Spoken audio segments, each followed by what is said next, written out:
और इसी को लेकर बातचीत करते हैं। हमारे साथ कुछ खास मेहमान जुड़ गए हैं। सबसे पहले उनका तारुफ। संजय कर्वे हमारे साथ हैं, फॉरेन एक्सपर्ट हैं, और लेफ्टिनेंट कर्नल JS सोढी हमारे साथ हैं, रिटायर्ड कर्नल हैं, डिफेंस एक्सपर्ट हैं। आप दोनों का बहुत इस्तकबाल है।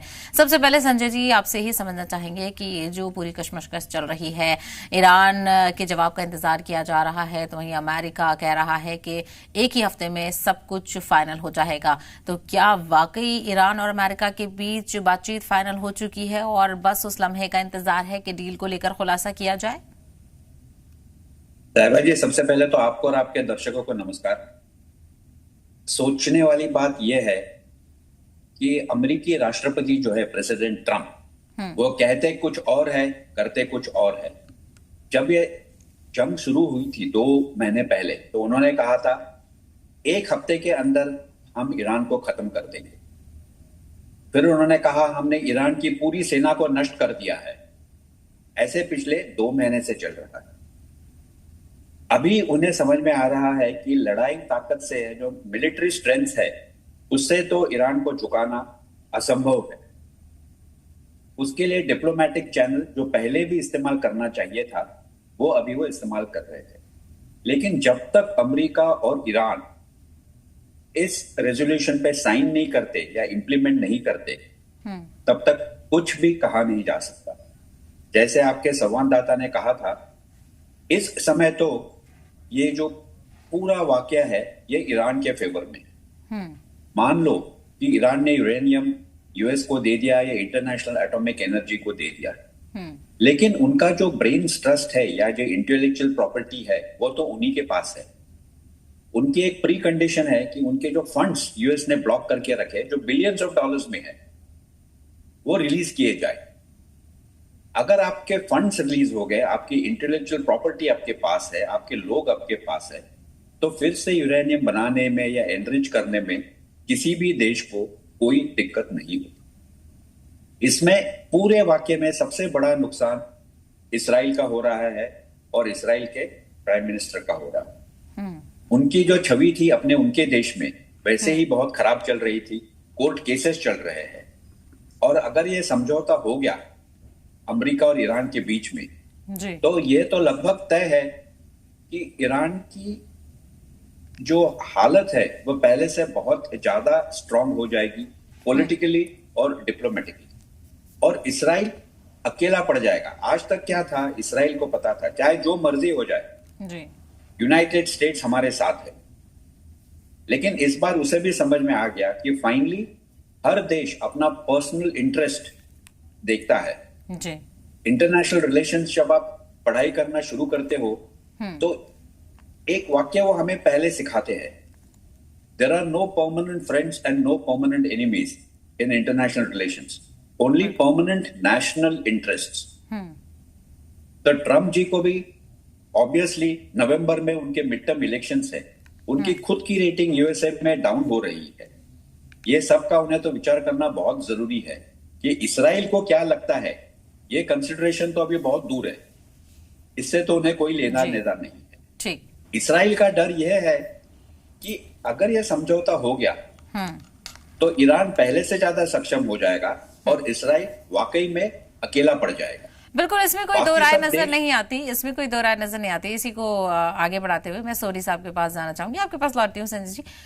सोढी साहब, जिस तरह से संजय जी ने भी जिक्र किया इसराइल को लेकर, और चूंकि जिस तरह से अब चीजें देखने को मिल रही हैं, रिएक्शन सामने आ रहे हैं, ये सवाल उठ रहा है कि क्या अमेरिकी सदर को भी समझ आ गया कि वो जिसका दिफा कर रहे थे, यानी जिसका सपोर्ट वो कर रहे थे, वो सही नहीं था, और जो अगर इंटरनेशनल मार्केट में सस्टेन करना है और अपना सुख बरकरार रखना है, तो कहीं ना कहीं सिर्फ इसराइल का साथ काफी नहीं है, उससे अलग हटकर भी कुछ फैसले लेने होंगे अमेरिका को।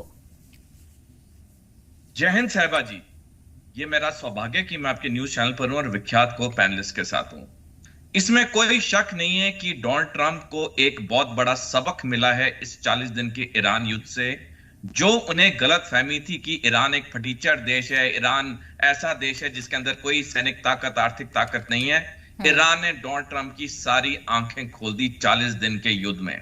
और उसके बाद भी जो युद्ध विराम 8 अप्रैल से शुरू हुआ, जो आज तक है, उसमें भी ईरान किसी एक सेकंड अमेरिका के दबाव के नीचे आया नहीं वो वैसे ही खड़ा रहा कि उसकी जो शर्तें होंगी उसी के आधार पे ही युद्ध खत्म होने का समझौता होगा।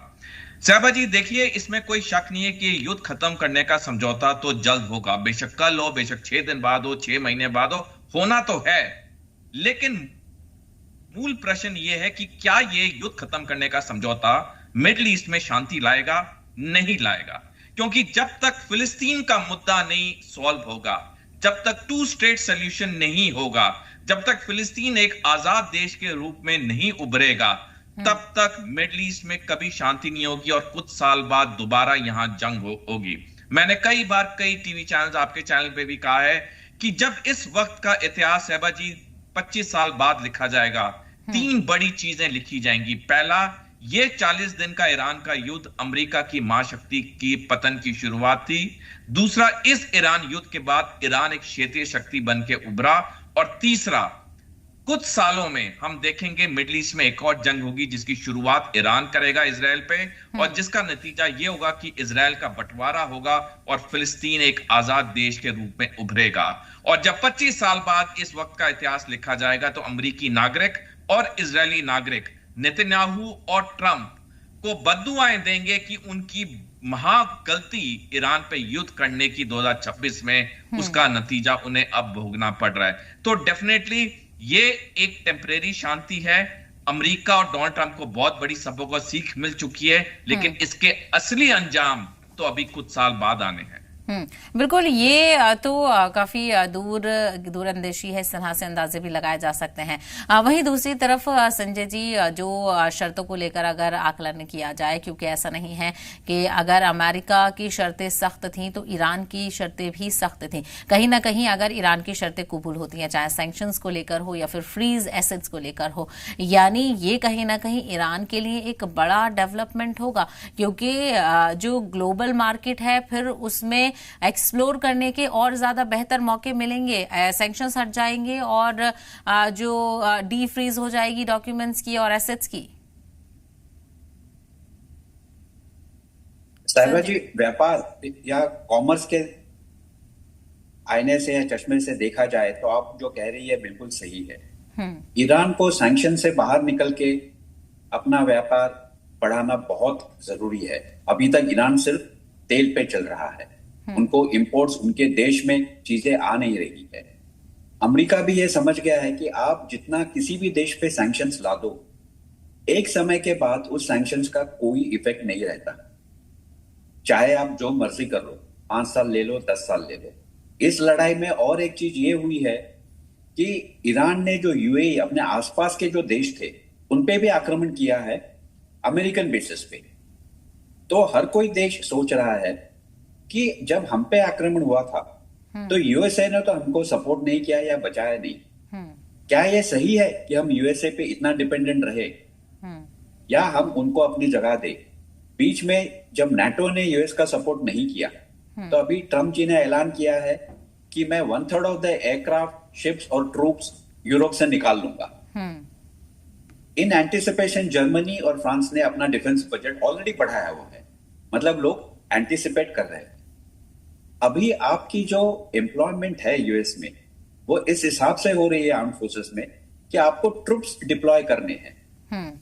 जब आप डिप्लॉयमेंट बंद कर दोगे तो आपको अपनी ट्रुप की जो रिक्रूटमेंट है वो कम करनी पड़ेगी। ये जब आप कम करोगे, आपकी आर्म्स इंडस्ट्री पे असर पड़ेगा, आपकी एम्प्लॉयमेंट पे असर पड़ेगा। तो ये जो दूरगामी निर्णय और परिणाम होने वाले हैं इस युद्ध के, वो ट्रंप साहब को या प्रेसिडेंट ट्रंप को उनके सपोर्टर्स ने या उनके जो एक्सपर्ट एडवाइजर्स हैं, मुझे यकीन है उन्होंने बताया होगा। बहरहाल ये हुआ कि शुरुआत में जो उनके सपोर्टर्स थे, जिन्होंने उन्हें बताया था कि युद्ध करना जरूरी नहीं है, उन्होंने इन सबको तो बाहर निकाल दिया। जहां उनके खुद के सिक्योरिटी चीफ ने कहा था कि ईरान का nuclear stock pile is not a danger. Iran से आप जब भेजते हो लोगों को डिस्कशन करने में, आप अपने जमाई को और किसी और को भेजते हो जिनका स्टैंडिंग पॉलिटिकली या मिलिट्रीली कुछ नहीं है, आप उनको भेज रहे हो डिस्कशन के लिए, तो आईने जैसी बात साफ है कि आप सीरियस नहीं हो। आप अपने बिजनेस इंटरेस्ट के बारे में सोच रहे हो, दूसरे देश के बारे में आप सोच नहीं रहे हो। और ईरान की अगर आप बात ले तो जैसे कर्नल साहब ने कहा, ईरान अभी एक बड़ा क्षेत्रीय पावर बन के बाहर निकलेगा। जो बाकी के छोटे अरब देश है, सऊदी अरेबिया को छोड़ के, उन सबको ये सोचना पड़ेगा कि ईरान के पास लीडरशिप जाए गल्फ स्टेट्स की या ना जाए। तो पूरा जो गल्फ का वातावरण है, कमर्शियली, पॉलिटिकली, इकोनॉमिकली, ये सब अभी बदलने वाला है इस युद्ध के बारे में। जैसे कर्नल साहब ने कहा, आज नहीं तो कल, नहीं तो परसों उन्हें तो समझौता करना पड़ेगा। बिल्कुल बिल्कुल, समझौते को लेकर बातचीत भी लगातार देखने को मिल रही है। वही सोडी साहब, ये जो समझौते की बात हो रही है कि लगभग तय है और डील होने वाली है, लेकिन ईरान कह रहा है कि ये जो इंटरिम समझौते के तौर पर इसको देखा जा रहा है और इस फेज के बाद न्यूक्लियर वाले मुद्दे पर बात होगी। यानी जो न्यूक्लियर एनरिचमेंट की बात है वो अगले फेज में होगी, ये भी ईरान की तरफ से कहा जा रहा है। यानी ईरान अभी अपनी शर्तों को लेकर अपने सेफ साइड चल रहा है। क्या अमेरिका इन चीजों को मानने के लिए तैयार होगा? देखिए सहबा जी, जब 2015 में जब तब के अमेरिकी राष्ट्रपति थे बैरक ओबामा, उन्हें 2 साल लगे ईरान से बातचीत करने के लिए। JCPOA के नाम से जो पहली अमेरिका ईरान की न्यूक्लियर डील हुई थी, उसे 2 साल लगे थे बातचीत करने के बाद ही वो समझौता साइन हुआ था। तो ये जो यूरेनियम का मामला, ये बड़ा पेचीदा मामला, ये 2-3 दिन या 2-3 हफ्ते में नहीं हो सकता है। ये ट्रंप को अब आस्ता आस्ता समझ आ रही है। बल्कि जो ट्रंप अब ईरान के साथ न्यूक्लियर समझौते की बात करेंगे, वही चीज है जो बैरक ओबामा ने की थी ईरान के साथ, जिसे JCPOA के नाम से जाना जाता है। वही चीज को दूसरी तरह पैकेज कर रहे हैं। और जब ट्रंप पहली बार सत्ता में आए थे, उन्होंने बैरक ओबामा की यही ईरान के साथ डील को कैंसिल कर दिया था। तो मेरे कहने का मतलब है, जहां तक ये ईरान का परमाणु हथियार का मामला है, ईरान फूक फूक के चल रहा है। कुछ भी हो जाए सहबा जी, ईरान अपना परमाणु मटेरियल अमेरिका को नहीं देगा, क्योंकि ईरान जानता है यही एक चीज उसको बचाएगी, एक एनरिच यूरेनियम, एक होर्मुज का नियंत्रण, और बाकी उसकी ज्योग्राफी तो उसके फेवर में है ही है। तो ईरान कुछ भी हो जाए, अपना एनरिच यूरेनियम अमेरिका या किसी तीसरे देश को नहीं देगा। ये जो समझौता होगा परमाणु वाला, इसको समय लगेगा। बाकी मुद्दों पे बातचीत हो जाएगी, लेकिन जैसे आंकलन आ रहा है, ट्रंप ने बोला है कि ईरान पूरा एनरिच यूरेनियम अमेरिका को देगा। ईरान ने उससे साफ मना कर दिया कि हमने कुछ नहीं कहा। देखिए, हमें समझना होगा कि ट्रंप को ये नहीं खुद पता होता कि वो बोल क्या रहे हैं, और इसके लिए हमें थोड़ा इतिहास में जाना होगा। कुछ साल पहले 14 अगस्त 1988 को अमेरिका के एक विख्यात जर्नलिस्ट थे बॉब वुडवर्ड, उन्होंने ट्रंप की इंटरव्यू की और ट्रंप से उन्होंने पूछा कि आपको पता होता है कि आप क्या बोलते हैं? तो ट्रंप ने कहा था, मेरे को तो आधी बातें पता ही नहीं होती कि मैंने बोली क्या है। यानी वो समय था जब ट्रंप की उम्र 43 साल थी। अब ट्रंप 69 साल के हैं, तो थोड़ा फर्क तो ज्यादा आएगा ही आएगा। तो ट्रंप को खुद नहीं पता कि वो क्या क्या कह रहे हैं, लेकिन जहां तक ईरान है, ईरान बिल्कुल अड़ेग है, ईरान क्लियर है उसे क्या चाहिए इस समझौते से। बिल्कुल अमेरिका का समझ में आता है कि वो कितना अनप्रेडिक्टेबल यहाँ पर नजर आ रहा है। दूसरी तरफ संजय जी, इजराइल को लेकर जिस तरह से आपने भी कहा, और वो चीजें नजर भी आ रही हैं। इजराइल उम्मीद कर रहा था कि अमेरिका कहीं ना कहीं ईरान पर दबाव बनाने की कोशिश करेगा, लेकिन जो कंडीशन ईरान की है, चाहे जोग्राफिकली देखी जाए, इकोनॉमिकली देखी जाए, क्या उसने यहाँ पर पूरा साथ दिया है जिससे अमेरिका दबाव बनाने में नाकाम रहा है? और पॉलिटिकल भी कितना इजराइल को नुकसान यहां पर होगा? इजराइल को इस पूरे हद से तो बहुत नुकसान होने वाला है, पॉलिटिकली, इकोनॉमिकली और इमोशनली। जो इजराइल का कॉमन आदमी है, वो भी कई बार ये सोचेगा, जब आप फिलिस्तीन की लड़ाई लड़ रहे हो, लेबनान से लड़ रहे हो, तो उसमें कोई लॉजिक है। लेकिन आप जो देश आपसे 1500-2000 किलोमीटर दूर है, उससे आप लड़ रहे हो ये सोच के कि वो हम पर परमाणु आक्रमण करेगा, तो ये आज के दिन में तो कोई मानने को तैयार नहीं है। जैसे तकरीबन 1.5 महीना पहले ईरान ने प्रेस रिलीज दिया था कि अमेरिका को जो हमारे परमाणु हथियार बनाने से डर लग रहा है, तो हम अमेरिका को याद दिलाना चाहते हैं कि आज देश पूरे दुनिया में, विश्व में तकरीबन 10 से 11 देश है जिनके पास परमाणु हथियार है, और ये हर तरह से स्प्रेड अप है। मतलब अमेरिका से लेके रशिया, इंडिया, पाकिस्तान, ये सबके पास है, नॉर्थ कोरिया, सबके पास परमाणु हथियार है। लेकिन पिछले 80 साल में सिर्फ एक ही देश ने परमाणु हथियार का उपयोग किया है, वो है यूनाइटेड स्टेट्स। बाकी किसी ने भी परमाणु हथियार का उपयोग किया नहीं है। ये बात भी ट्रम्प जी को बिल्कुल अच्छी नहीं लगी, बिकॉज ये तो सीधा उनको जवाब था कि आप जो बोल रहे हो आपको समझ में नहीं आ रहा। जैसे पिछले महीने जब किसी उन्हीं के रिपोर्टर ने पूछा था कि अमेरिका में महंगाई बढ़ रही है, तो आपका इस बारे में क्या विचार है, तो उन्होंने सीधे सीधे कहा था, I am not bothered about American, I want Iran to give away the nuclear stockpile. अभी किसी भी देश के राष्ट्रपति या पंतप्रधान को पब्लिक में यह बोलना शोभा नहीं देता। या तो ये बताता है कि वे बहुत घमंडी है, या वो आई मी माई सेल्फ इस सिंड्रोम में है, या उनको वाकई उनका जो ग्रुप ऑफ हेल्पर्स है या जो असिस्टेंट्स है या ब्रेन ट्रस्ट है, वो उनको सही एडवाइस नहीं दे। मेडिकली तो हम कुछ कह नहीं सकते। उन्होंने अभी मेडिकल रिपोर्ट जारी किया है, तो सर्जन ने बोला है कि उनका हार्ट तो 15 साल यंग है, तो वो एकदम फिजिकली फिट है, लेकिन फिर उनका जो ब्रेन ट्रस्ट है, उनके जो लोग आसपास है, या तो वो प्रेसिडेंट के डर से सही एडवाइस नहीं दे रहे या गलत एडवाइस दे रहे। इसराइल इस सब में पीसा जा रहा है। पूरे अरब वर्ल्ड आज इसराइल के खिलाफ हो रहा है। जो कुछ देश थे फॉर इसराइल थे, वो भी इसराइल के खिलाफ हो रहे हैं। अगर आप इतिहास में देखोगे तो शुरुआत में इसराइल और ईरान में कोई लड़ाई नहीं थी। ईरान उन देशों में से था जिससे इसराइल की बनती थी जी। और आज पूरा उल्टा हो गया। अगर आप अपने देश को भी देखोगे, हमने सिर्फ एक या दो स्टेटमेंट इसराइल के तरफ से दिए हुए हैं कि वी आर गुड फ्रेंड्स। हम भी ओवरबोर्ड नहीं गए, बिकॉज हमारा भी फाइनली ईरान से तेल का रिश्ता है जी। और तेल तो हर एक को चाहिए, कच्चा तेल। बिना कच्चे तेल के हम कह रहे हैं green revolution, electronic vehicle, solar power, उसमें कम से कम 50 से 70 साल और लगेंगे। उस 50 से 70 साल में आप क्या करोगे?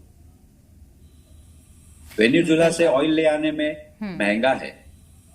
रशिया से ऑयल लेने का कुछ भरोसा नहीं है, कब सैंक्शंस आ जाएगा, कब रशिया मना कर देगा। तो एक ट्रस्टेड सोर्स अपना ईरान है। तो गल्फ ऑफ हॉर्मुज सिर्फ हमारे लिए नहीं, सब एशियाई देशों की एक जरूरत है। और दूसरी इसमें सोचने वाली बात है कि जहां अमेरिका का वर्चस्व कम हो रहा है, वहां चाइना क्वाइटली स्ट्रॉन्गर हो रहा है। इस पूरे इशू में बिल्कुल ये सारी पॉसिबिलिटीज भी लगातार देखने को मिल रही है। बहुत शुक्रिया आप दोनों का इस हवाले से बातचीत करने के लिए, अपना कीमती वक्त रखने के लिए।